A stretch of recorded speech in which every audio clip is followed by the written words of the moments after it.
ಎಲ್ರಿಗೂ ಕೂಡ ನನ್ನ ನಮಸ್ಕಾರಗಳು.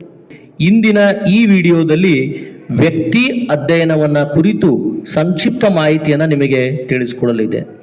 ಸ್ನೇಹಿತರೆ, ವ್ಯಕ್ತಿ ಅಧ್ಯಯನ ಹೆಸರೇ ಸೂಚಿಸುವಂತೆ ಒಬ್ಬ ವ್ಯಕ್ತಿ ಅಥವಾ ಒಂದು ನಿರ್ದಿಷ್ಟವಾದ ಸಂಸ್ಥೆಯ ಕುರಿತು ಆಳವಾದಂಥ ಅಧ್ಯಯನವನ್ನು ಮಾಡುವುದು ಅನ್ನುವಂಥದ್ದನ್ನು ಸೂಚಿಸುತ್ತದೆ. ಈ ವಿಧಾನದಲ್ಲಿ ಒಬ್ಬ ವ್ಯಕ್ತಿಯ ವರ್ತನೆ ಆ ಸಮಸ್ಯೆಯುಳ್ಳ ವ್ಯಕ್ತಿಯ ಬಗ್ಗೆ ಅಥವಾ ಒಂದು ಸಂಸ್ಥೆಯ ಬಗ್ಗೆ ವಿವರವಾದ ಮಾಹಿತಿಯನ್ನು ಸಂಗ್ರಹಿಸಿ ಅದಕ್ಕೆ ಸಂಬಂಧಿಸಿರುವಂಥ ದೋಷಗಳು ಅಥವಾ ಅದಕ್ಕೆ ಸಂಬಂಧಿಸಿದ ನ್ಯೂನತೆಗಳಿಗೆ ಕಾರಣಗಳನ್ನು ಕಂಡುಹಿಡಿದು ಅದನ್ನು ಪರಿಶೋಧಿಸಿ, ಅಂದರೆ ಆ ದೋಷಗಳಿಗೆ ಪರಿಹಾರಗಳನ್ನು ಕಂಡುಹಿಡಿದು ಆ ಕ್ರಮಗಳನ್ನು ಕೈಗೊಳ್ಳುವಂತಹ ವಿಧಾನವನ್ನು ನಾವು ವ್ಯಕ್ತಿ ಅಧ್ಯಯನ ಅಂತ ಕರಿತೀವಿ. ಇನ್ನೂ ಸರಳವಾಗಿ ಹೇಳೋದಾದರೆ, ಒಬ್ಬ ವ್ಯಕ್ತಿ ಅಥವಾ ಸಂಸ್ಥೆ ಅಥವಾ ನೀವು ಇಲ್ಲಿ ಒಬ್ಬ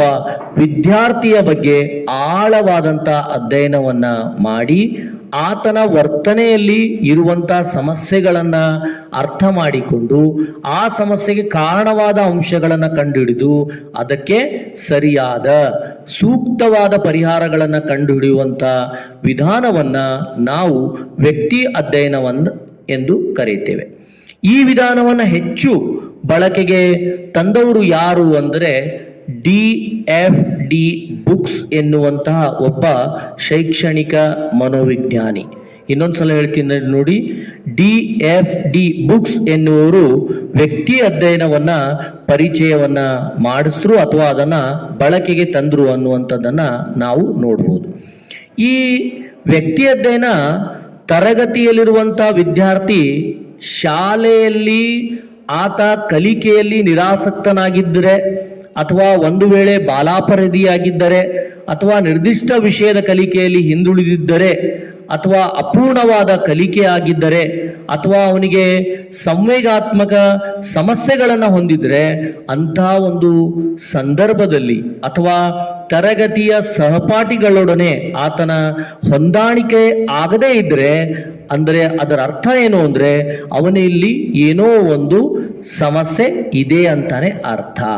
ಇಂತಹ ಒಂದು ಸಂದರ್ಭದಲ್ಲಿ ಶಿಕ್ಷಕ ಆ ವ್ಯಕ್ತಿ ಅಧ್ಯಯನದ ಮೂಲಕ ಆ ವಿದ್ಯಾರ್ಥಿ ಹೀಗೆಲ್ಲ ಮಾಡುವುದಕ್ಕೆ ಕಾರಣವಾದ ಅಂಶಗಳನ್ನ ಪಟ್ಟಿಯನ್ನ ಮಾಡಿ ಈ ವ್ಯಕ್ತಿ ಅಧ್ಯಯನವನ್ನ ಬಳಸುವುದರ ಮೂಲಕ ಅವನಿಗೆ ಸೂಕ್ತವಾದಂಥ ಪರಿಹಾರವನ್ನು ನೀಡಬಹುದು.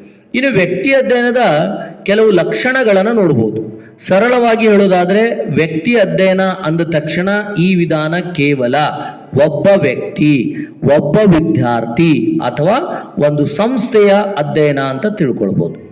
ಇನ್ನು ಎರಡನೆಯದಾಗಿ, ಈ ವಿಧಾನದಲ್ಲಿ ಕನಿಷ್ಠ ಇಬ್ಬರು ಒಳಗೊಳ್ಳಬೇಕಾಗುತ್ತದೆ. ಆ ಇಬ್ಬರು ಯಾರು ಅಂದರೆ ಒಬ್ಬ ವ್ಯಕ್ತಿ ಅಧ್ಯಯನ ಕೈಗೊಳ್ಳುವವನು ಮತ್ತು ಇನ್ನೊಬ್ಬ ವ್ಯಕ್ತಿ ಅಧ್ಯಯನಕ್ಕೆ ಒಳಪಡುವ ವ್ಯಕ್ತಿ ಅಥವಾ ಸಂಸ್ಥೆ.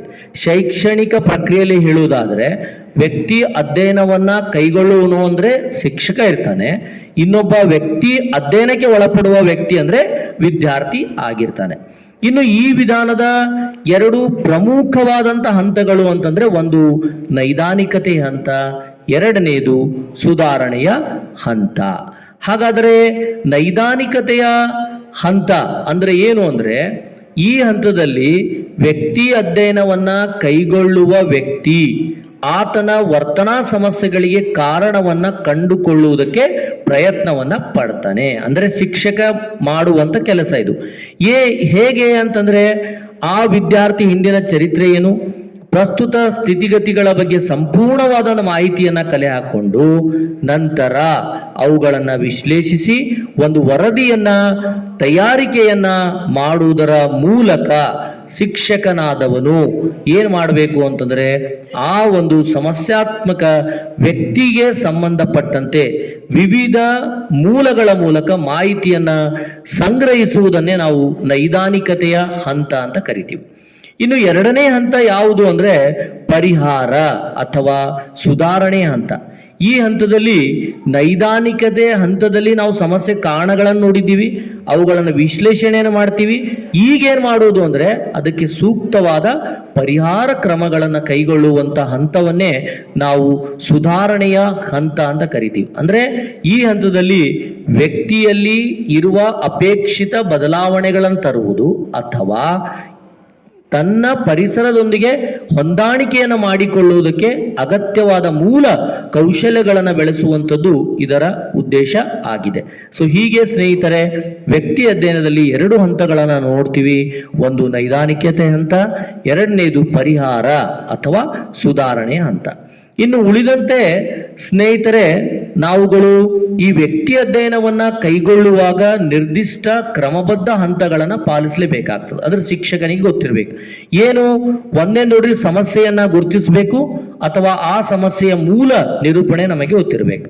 ಎರಡನೇದು, ವ್ಯಕ್ತಿ ಅಧ್ಯಯನಕ್ಕೆ ಒಳಪಡುವ ವ್ಯಕ್ತಿ ಅಂದ್ರೆ ಇಲ್ಲಿ ವಿದ್ಯಾರ್ಥಿ, ಅವನ ಬಗ್ಗೆ ಸಂಪೂರ್ಣವಾದ ಮಾಹಿತಿಗಳನ್ನು ಸಂಗ್ರಹಣೆ ಮಾಡಬೇಕು. ನೆಕ್ಸ್ಟ್ ಮೂರನೇದಾಗಿ ದತ್ತಾಂಶಗಳ ವಿವರಣಾತ್ಮಕ ವಿಶ್ಲೇಷಣೆಯನ್ನು ಮಾಡಬೇಕು. ಅದಾದ ನಂತರ ಅರ್ಥಪೂರ್ಣ ಮಾಹಿತಿಯ ಸಹಾಯದಿಂದ ಸಮಸ್ಯೆಗೆ ಕಾರಣಗಳನ್ನು ಪತ್ತೆ ಹಚ್ಚಬೇಕು. ಅದರ ಜೊತೆಗೆ ಸೂಕ್ತ ಪರಿಹಾರಗಳನ್ನು ಸೂಚಿಸುವಂಥದ್ದು. ಅದಾದ ನಂತರ ಅದಕ್ಕೆ ಉಪಾಯಗಳು, ನಿವಾರಣೋಪಾಯಗಳನ್ನು ಏನು ಅಂತ ತಿಳಿಸುವುದು. ಕೊನೆಯದಾಗಿ ಆ ನಿವಾರಣೋಪಾಯಗಳ ಮೌಲ್ಯ ನಿರ್ಧಾರ ಮತ್ತು ಅದನ್ನ ಕಾರ್ಯಗತಗೊಳಿಸುವಂತ ಕೆಲಸವನ್ನ ಮಾಡಬೇಕು. ಇನ್ನು ಸ್ನೇಹಿತರೆ, ಈ ವ್ಯಕ್ತಿ ಅಧ್ಯಯನದ ಗುಣಗಳನ್ನು ನಾವು ನೋಡುವುದಾದರೆ, ವ್ಯಕ್ತಿ ಅಧ್ಯಯನದಲ್ಲಿ ನಾವು ಶೈಕ್ಷಣಿಕ ಮನೋವಿಜ್ಞಾನ, ಅಪಸಾಮಾನ್ಯ ಮನೋವಿಜ್ಞಾನ, ಚಿಕಿತ್ಸಾ, ಸಾಮಾಜಿಕ ಮತ್ತು ಅಪರಾಧ ಮನೋವಿಜ್ಞಾನಿಗಳಿಗೆ ನಾವು ಈ ವ್ಯಕ್ತಿ ಅಧ್ಯಯನವನ್ನ ಬಳಸಬಹುದಾಗಿದೆ. ಅದರ ಜೊತೆಗೆ ಈಗಾಗಲೇ ನಿಮಗೆ ಗೊತ್ತಿರುವಂತೆ ವ್ಯಕ್ತಿ ಅಥವಾ ಸಂಸ್ಥೆಯ ಕುರಿತಂತೆ ಸಂಪೂರ್ಣವಾದ ಚಿತ್ರಣವನ್ನ ವ್ಯಕ್ತಿ ಅಧ್ಯಯನದ ಮೂಲಕ ನಾವು ಪಡೆದುಕೊಳ್ಳಬಹುದಾಗಿದೆ. ಮತ್ತು ಇನ್ನೊಂದು ಬಹುಮುಖ್ಯವಾದಂಥ ಗುಣ ಏನು ಅಂದರೆ, ಅಧ್ಯಯನಕ್ಕೊಳಪಡ ಪ್ರತಿಯೊಬ್ಬ ವಿದ್ಯಾರ್ಥಿಯನ್ನು ಒಬ್ಬ ಅದ್ವಿತೀಯ ವ್ಯಕ್ತಿಯನ್ನಾಗಿ ಅಧ್ಯಯನವನ್ನ ಮಾಡಲಾಗ್ತದೆ. ಇನ್ನು ಕೊನೆಯದಾಗಿ ಸಮಸ್ಯೆಯ ಕಾರಣಗಳನ್ನು ಪರಿಶೋಧಿಸಿ ಸೂಕ್ತ ನಿವಾರಣಾ ಕ್ರಮಗಳನ್ನು ಕೈಗೊಳ್ಳುವುದರಿಂದ ಈ ವಿಧಾನವು ಉತ್ಪಾದಕರವಾಗಿದೆ ಅನ್ನುವಂಥದ್ದನ್ನ ನಾವುಗಳು ನೋಡಬಹುದಾಗಿದೆ. ಇನ್ನು ವ್ಯಕ್ತಿಯ ಅಧ್ಯಯನದಿಂದ ಆ ನಿರ್ದಿಷ್ಟವಾದ ವಿದ್ಯಾರ್ಥಿಯ ವಿವಿಧ ಅಂಶಗಳ ಅಂತರ್ಸಂಬಂಧವನ್ನು ಸೂಚಿಸುವುದರಿಂದ ಸಂಶೋಧಕ ಅಂದ್ರೆ ಇಲ್ಲಿ ಶಿಕ್ಷಕನೇ, ಒಬ್ಬ ವ್ಯಕ್ತಿಯ ಸಂಪೂರ್ಣ ಚಿತ್ರಣವನ್ನ ಅಧ್ಯಯನವನ್ನ ಮಾಡುವುದಕ್ಕೆ ಅವಕಾಶ ಸಿಗುವುದರಿಂದ ಇದು ತುಂಬಾ ಮೌಲ್ಯಯುತವಾಗಿದೆ ಅನ್ನುವಂಥದ್ದನ್ನ ನಾವುಗಳು ಹೇಳಬಹುದು. ಇನ್ನು ಮಿತಿಗಳನ್ನ ನಾವು ಹೇಳುವುದಾದರೆ, ಇಲ್ಲಿ ವ್ಯಕ್ತಿ, ಪೋಷಕರು ಅಥವಾ ಇನ್ನಿತರ ಸ್ನೇಹಿತರಿಂದ ನಾವು ಮಾಹಿತಿ ಸಂಗ್ರಹಣೆ ಮಾಡಿದಾಗ ಹಲವು ಸಲ ಅದು ವಸ್ತುನಿಷ್ಠವಾಗಿಲ್ಲದಿರುವಂತ ಸಾಧ್ಯತೆಗಳಿರ್ತವೆ. ಇನ್ನು ಸಹಜವಾಗಿ ಹೆಚ್ಚು ಸಮಯವನ್ನು ತೆಗೆದುಕೊಳ್ಳುತ್ತದೆ. ಇನ್ನು ವ್ಯಕ್ತಿ ಅಧ್ಯಯನ ನಿರ್ಧಾರದಿಂದ ಕೈಗೊಂಡ ನಿರ್ಣಯಗಳು ಸಾಮಾನ್ಯೀಕರಣಗೊಳಿಸುವುದಕ್ಕೆ ಕೆಲವು ಸಲ ಸಾಧ್ಯತೆ ಆಗುವುದಿಲ್ಲ. ಸ್ನೇಹಿತರೆ, ಒಟ್ಟಾರೆಯಾಗಿ ವ್ಯಕ್ತಿ ಅಧ್ಯಯನದ ಮೂಲಕ ಒಬ್ಬ ಶಿಕ್ಷಕ ಒಬ್ಬ ವಿದ್ಯಾರ್ಥಿಯ ಎದುರಿಸುತ್ತಿರುವ ಯಾವುದೇ ರೀತಿಯ ವರ್ತನಾ ಸಮಸ್ಯೆಗಳಿಗೆ ಪರಿಹಾರವನ್ನು ಕಂಡುಹಿಡಿಯುವುದಕ್ಕೆ ವ್ಯಕ್ತಿ ಅಧ್ಯಯನ ಸಹಾಯಕ ಆಗ್ತದೆ ಅನ್ನುವಂಥದ್ದನ್ನು ಈ ಮೂಲಕ ತಿಳಿಸಿಕೊಡ್ತಾ ಇಲ್ಲಿಗೆ ಈ ವ್ಯಕ್ತಿ ಅಧ್ಯಯನದ ವಿವರಣೆ ಮುಗಿತು. ದಯವಿಟ್ಟು ಸ್ನೇಹಿತರೆ, ನಿಮಗೆ ಯಾವುದೇ ರೀತಿಯ ಪ್ರಶ್ನೆಗಳು ಇದ್ದಲ್ಲಿ ದಯವಿಟ್ಟು ಕಮೆಂಟ್ ಮಾಡಿ, ಅವುಗಳೆಲ್ಲವುಗಳಿಗೆ ಉತ್ತರವನ್ನು ತಿಳಿಸುವಂತಹ ಪ್ರಯತ್ನವನ್ನು ಮಾಡ್ತೇನೆ. ಅದರ ಜೊತೆಗೆ 7 ವಿಧಾನಗಳನ್ನು ಮುಗಿದಾದ ಮೇಲೆ ಪ್ರಶ್ನೆ ಮತ್ತು ಉತ್ತರಗಳದೇ ಒಂದು ವಿಡಿಯೋಗಳನ್ನು ಮಾಡ್ತೀನಿ. ಈ ಹಿಂದಿನ ಶಿಕ್ಷಕರ ಅರ್ಹತಾ ಪರೀಕ್ಷೆಯಲ್ಲಿ ಕೇಳಿದ ಪ್ರಶ್ನೆಗಳ ಕುರಿತಂತೆ ಚರ್ಚೆಯನ್ನು ಕೂಡ ಮಾಡಲಾಗ್ತದೆ. ದಯವಿಟ್ಟು ಸ್ನೇಹಿತರೆ, ಎಲ್ಲರುಗಳು ಕೂಡ ಈ ವಿಡಿಯೋವನ್ನು ಶೇರ್ ಮಾಡಿ, ಸಬ್ಸ್ಕ್ರೈಬ್ ಮಾಡಿ, ಲೈಕ್ ಮಾಡಿ ಹಾಗೂ ತಮ್ಮ ಸಲಹೆಗಳನ್ನು ತಾವು ದಯವಿಟ್ಟು ಕೊಡಿ ಎಂದು ಹೇಳ್ತಾ ನಿಮ್ಮೆಲ್ಲರಿಗೂ ಕೂಡ ಧನ್ಯವಾದಗಳು. ನಮಸ್ಕಾರ.